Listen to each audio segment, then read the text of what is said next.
Bonjour et bienvenue dans une nouvelle vidéo cybersécurité. Donc ici on va faire une usurpation dans Windows de DL, non pas avec un exemple en C qui est simple, mais avec Metasploit. J'ai essayé de faire comme il a fait dans Cocomelon sous certains systèmes d'exploitation comme Windows 7, Windows 10 ou avec d'autres méthodes, je n'ai jamais réussi à refaire l'exploit. Donc je vais refaire l'exploit mais avec un reverse shell et qui fonctionne et qui permet d'usurper l'ADL, donc c'est encore mieux. Qu'est-ce que c'est l'usurpation de DL? Donc l'usurpation de DL, c'est une technique quand nous essayons à partir d'une application qui est légitime ou de confiance de charger une DL qui est malicieuse. Dans l'environnement Windows, quand une application ou un service démarre, il regarde dans l'ordre combien il y a dans la DL, combien il y a de fonctions qui est mis dedans. En fait, il va regarder une par une les DRL et à l'intérieur leurs fonctions et il va voir si elles peuvent les charger ou pas. Et puis si elle peut les charger, elle va les charger. Sinon, elle fait rien, mais elle dit qu'elle les a pas trouvées. Dans ce diagramme, nous voyons par défaut la recherche des DL, donc des librairies dans Windows. Donc la première chose, il va regarder si la DL, donc si les librairies sont déjà chargées en mémoire. Elle regarde si elle connaît les DL. Dans quel répertoire il faut aller les voir. Donc les répertoires qu'il faut aller les voir, donc, elles sont soit définies dans la variable path dans l'environnement variable, soit l'environnement variable dans le répertoire utilisateur, ou soit dans le répertoire courant qui est ici. Donc en fait, dans Windows normal, il va regarder dans Windows System 32. Sinon, après, il va regarder dans Windows System, il va regarder dans Windows et il va regarder dans le répertoire courant. Alors en fait, c'est l'inverse, normalement, regarder le répertoire courant en premier. Alors, d'après Microsoft, ça c'est un fait qui est assez marrant. Ce n'est pas une faille de sécurité, c'est juste aux développeurs de savoir gérer ceci. Bon, après, c'est compliqué de gérer ceci, hein. Donc, dans notre poste, nous considérons simplement un cas simple. Donc, dans le directoire de notre application qui est en mode écriture, donc on peut écrire. Ça, c'est très important, hein, parce que si on ne va pas écrire, ça ne fonctionnera pas. Donc, dans ce cas, toutes les DL chargées par l'application peuvent être usurpées parce que c'est la première location, donc c'est le premier endroit utilisé dans le processus de recherche. Étape numéro 1, donc l'étape la plus commune, donc la plus régulière. En fait, on doit trouver les librairies dans le système avec Procmon depuis les outils sysinternal. Donc, comme c'est mis dessus. Donc, ça, on l'a pas encore fait. On va télécharger Procmon et ainsi que BG Info qu'on voit ici. Moi, comme j'ai dit, ça sera pas comme sur Cocomelon.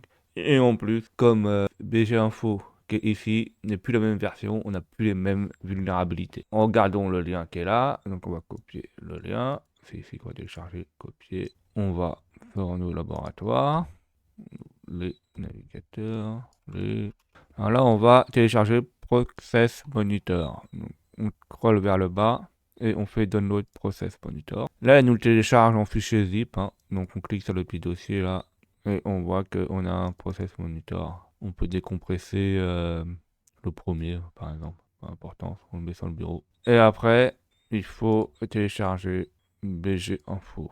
Donc en fait, BG Info, c'est background info, ça permet d'afficher des informations sur le bureau. Donc, le premier là, Microsoft, on scroll, on télécharge. Ça nous met aussi un fichier en zip. On clique sur le dossier et on va décompresser BG Info.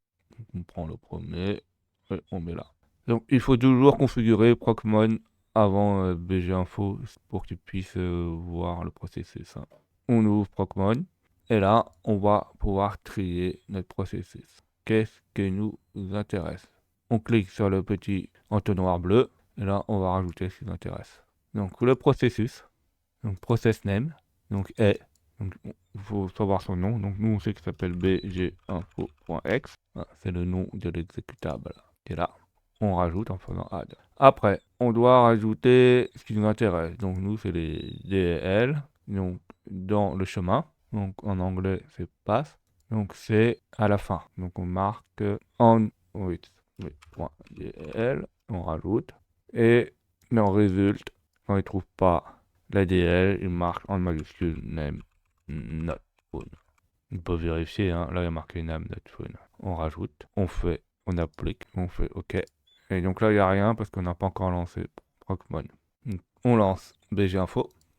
Il faut le team remaining là, il faut cliquer dessus, sinon ça va au bout de quelques secondes, l'application va se fermer. On regarde sur BG Info si quelque chose qui est apparu. Donc oui, là on voit que le processus ID 4444 a été chargé et on a plusieurs DL qui peuvent être ciblés. Donc là c'est important. Vu qu'on va le faire avec Metasploit, on sera pas obligé d'avoir des DL qui possèdent pas de fonction. Surtout que là c'est un peu compliqué.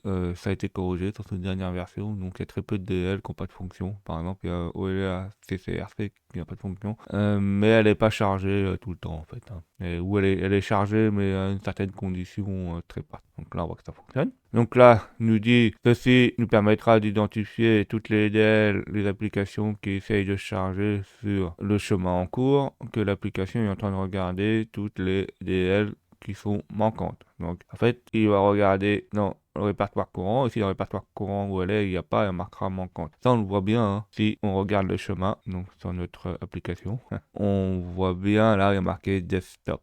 Et c'est bien les applications manquantes qui est là, parce qu'il regarde en premier. C'est tout simplement ça. Dans notre exemple, le process BG Info, il y a beaucoup de DL ou de librairies qui sont manquantes, donc il est possible de resurper les DL. Alors pour son exemple, c'est Richet32. Nous, Richet32 a été enlevé. Et moi, pour mon exemple, on va prendre Text Chapin DL. Là, elle fonctionnera. Il faut regarder les permissions du répertoire. Bah oui, parce qu'en fait, si on peut pas écrire dessus, on pourra pas charger la DL. Donc là, on sait déjà qu'on peut écrire dessus, hein. La preuve, on a réussi à copier BG Info et le process. Donc, c'est-à-dire qu'on peut écrire dessus et en plus, c'est sur le bureau. Après, il y a des répertoires qui sont assez où tout le monde peut écrire dessus si l'administrateur n'a pas enlevé les permissions. Par exemple, dans les répertoires temporaires, TEMP ou dans d'autres répertoires qui permettent de faire ça. Donc, il faut faire super attention à ce genre de vulnérabilité. Donc, lui, il fait un iCalc user desktop. On peut faire la même chose, hein. Il ouvre un PowerShell. Donc là, on est bien sur le test. Donc là, on peut faire un iCalc, un répertoire. Et là, on voit qu'on a les permissions. Tu vois, quand il y a marqué F, ça veut dire full. Ça veut dire qu'on a les permissions en lecture, écriture, exécution. Aussi bien sur l'autorité NT, administrateur, le système et l'utilisateur courant qui est test. Donc là, on a toutes les permissions pour faire qu'on veut. Donc finalement, nous exécutons bg.x, donc ça on l'a déjà fait. Et pour ceci, il faut créer une DL appelée richet.dl dans le même répertoire que bginfo et l'exécuter, le code malicieux. Donc nous, on va faire la même chose, mais sauf que ce sera avec Metasploit. Ça sera TextChaped et ça sera code malicieux, ce sera un vrai code malicieux qui va nous permettre de faire un reverse shell. Donc créons notre payload. Donc avant de créer notre payload, en fait, il faut connaître le port. Donc le port, on va utiliser le 4444 ainsi que l'adresse IP. Donc l'adresse IP, ça sera la machine attaquante parce que ça sera un reverse shell. Donc il faut faire un IP A et regarder notre IP. Donc notre IP, c'est le 192.168.1.55.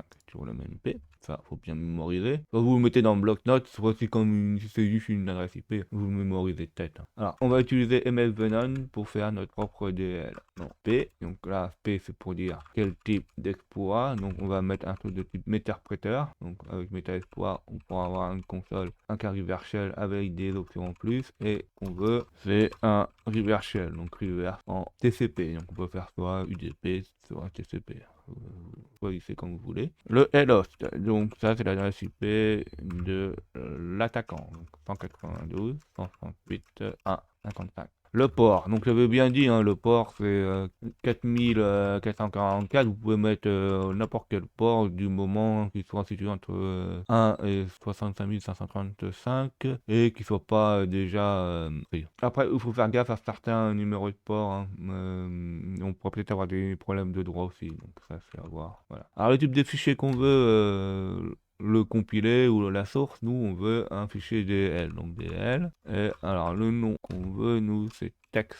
Il faut bien vérifier, hein. Donc on veut c'est TextChapin. TextChapin.dl. On valide, ça peut mettre un peu de temps à se générer. Alors, une fois que là le DL est généré, il faut le transférer sur cette machine. Donc nous on va le transformer grâce au Secure Shell, hein. On copie Secure Shell qui est SCP. Comme je vous ai déjà dit plusieurs fois, Si vous savez pas l'utiliser, regardez mes vidéos précédentes.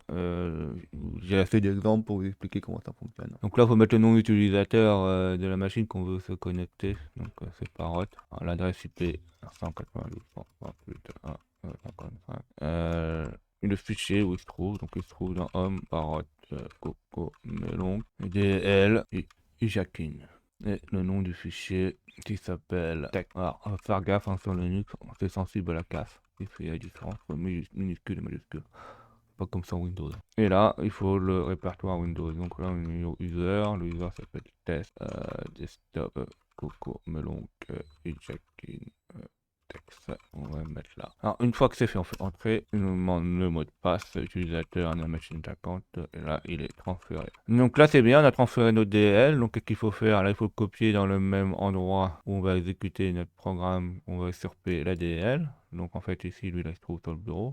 Là, on n'a plus besoin. Il faudra le réexécuter pour qu'il recharge le DL. Donc, on peut fermer l'application. Donc là, on va chercher notre DL dans le check-in et copier-coller. Donc là, on a dit qu'on a renommé le fichier. Donc, on n'a pas renommé. Quand on l'a généré, notre fichier, on l'a directement mis le bon nom. Et là, il dit qu'il faut exécuter pour que ça fonctionne, etc. Donc, nous, on va pas faire la même chose. Alors, une fois qu'on a mis le DL, donc s'il exécute, le problème, c'est comme c'est un reverse shell, il faut écouter une fois que le Windows, notre machine victime, leur a ouvert le port, il faut que lui, il écoute pour qu'il établisse sa connexion. Vu que c'est sur Metasploiter, on peut pas utiliser N4 dessus, donc on utilise Metasploit. Et MSS console, ça peut mettre un peu de temps à démarrer. Là, on utilise notre écoute, donc on fait un exploit, multi-under, donc on utilise cet exploit pour écouter. Notre payload, en fait, donc notre charge utile, en fait, c'est pour Windows. On a mis que ça a été sur Meterpreter, donc on va lui indiquer que c'est Meterpreter. Et c'est du reverse TCP. TCP. On fait entrer. Après, il faut configurer l'adresse IP de notre machine attaquante. Donc on sait que c'est le LHOST, donc localhost, et 192, donc on a bien vu tout à l'heure, c'était 192, 108, 155. Et le port où il doit écouter, c'est super important, si c'est pas par défaut quel port. 44. Et là, on fait run, donc il va écouter en faisant run. Et tant qu'on n'a pas exécuté, ça n'a pas établi la connexion. Donc on exécute bginfo. Et là, on voit que c'est en train d'établir la connexion. La connexion est établie et là, on a accès à notre machine. Donc ça, c'est très important. DOS. On va avoir cette commande et on peut faire help pour avoir plus de commandes. Donc, on peut avoir des commandes assez importantes, intéressantes, GUID pour voir les informations, infos, etc. Migrate. Donc ça fera un cours entier pour savoir utiliser ce genre de logiciel. Comme interpréteur, pour connaître les privilèges, il faut faire shell. On fait who, ami et all. Et là, on peut voir les privilèges qu'on a sur l'utilisateur en cours. Donc là, le problème, c'est qu'on est en alias, en administrateur. Donc en fait, l'utilisateur test est déjà un administrateur. Donc on a déjà tous les droits qu'on veut sur l'ordinateur.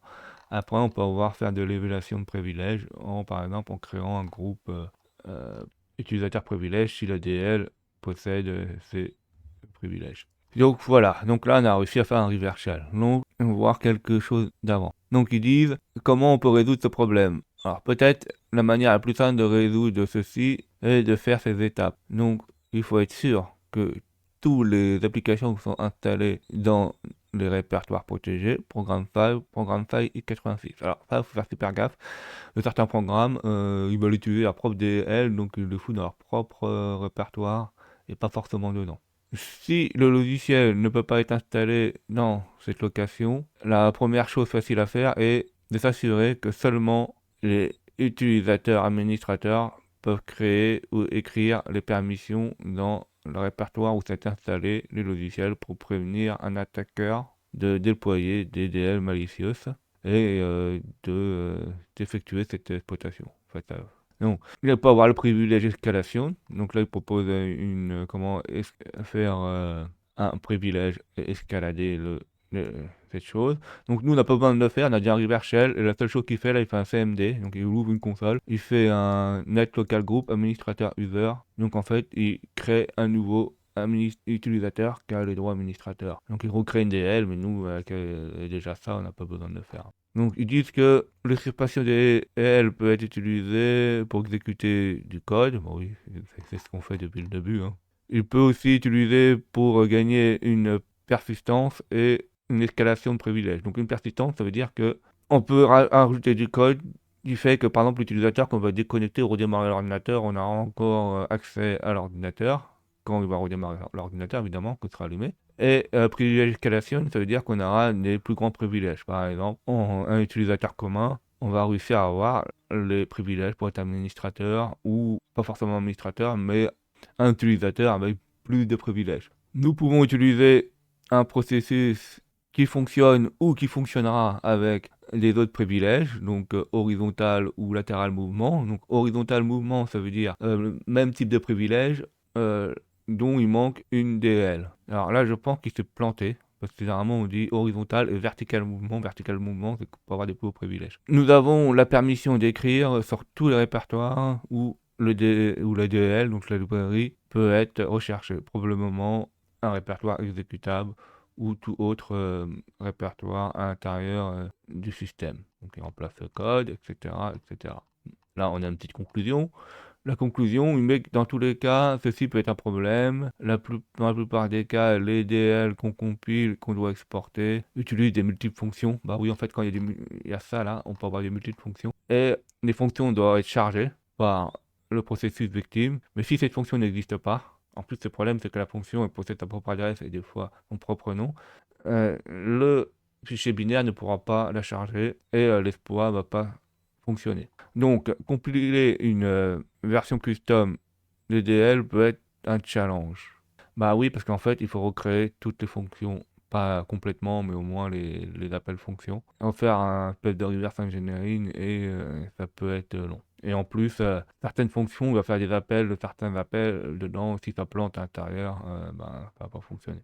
Beaucoup d'exécutables ne peuvent pas charger les DLL si la procédure dans l'entrée sont manquantes. Donc en fait, c'est grâce à ce logiciel-là, on peut voir les DL qui vont exporter et on peut voir les fonctions externelles ou les noms ou les ordinales qui sont des légitimes DL. Donc en fait, si on met pas les bons noms dans un certain ordre, ou ça risque de pas fonctionner. Il faut s'assurer que en compilant les DL, on doit suivre le même format et pour maximiser l'échange d'être chargé de manière optimale. En fait, il faut vraiment avoir le bon format, le bon ordre, les bons arguments, les bonnes adresses, etc. Plus ça va ressembler à la DL d'origine, plus on aura des chances que ça fonctionne. Dans le futur, nous essayerons de créer un script qui permettra un fichier de définition pour cibler la DL originale. Par ça, je verrai si je le fais ou pas. On peut essayer le DL export et on pourra voir à quoi ça ressemble les fonctions. On va télécharger le DL export viewer. Je fais télécharger. Une fois téléchargé, ça nous l'ouvre et on le met sur le bureau. On fait DL export. On clique deux fois dessus pour l'exécuter. Et là, on veut par exemple charger la fonction qu'on a fait, la text shaping. Et on fait OK, on regarde nos exploits, qu'est-ce que possède? On regarde, text shaping possède aucune fonction. On crée une autre, on va voir par exemple une autre fonction. Donc par exemple, si on va dans PC, c'est Windows, système 32. Et là, on a plein de DL, on peut prendre une DL au hasard. Par exemple, je prends des papis, je fais OK. Et là, on voit qu'on a pas mal, on a les noms de fonctions, leur adresse et l'adresse relative. Et ce qui est très intéressant, c'est que des fois, le nom de fonction nous dit à quoi ça sert. Par exemple, ici, on voit que par exemple, il crypt protect memory, on pourrait deviner que c'est une fonction qui va chiffrer la mémoire protégée ou des choses comme ça. J'espère que vous avez appris plein de choses. N'hésitez pas à mettre des commentaires pour avoir un retour d'expérience et si les vidéos vous plaisent. Mettez des pouces bleus et n'hésitez pas à vous abonner.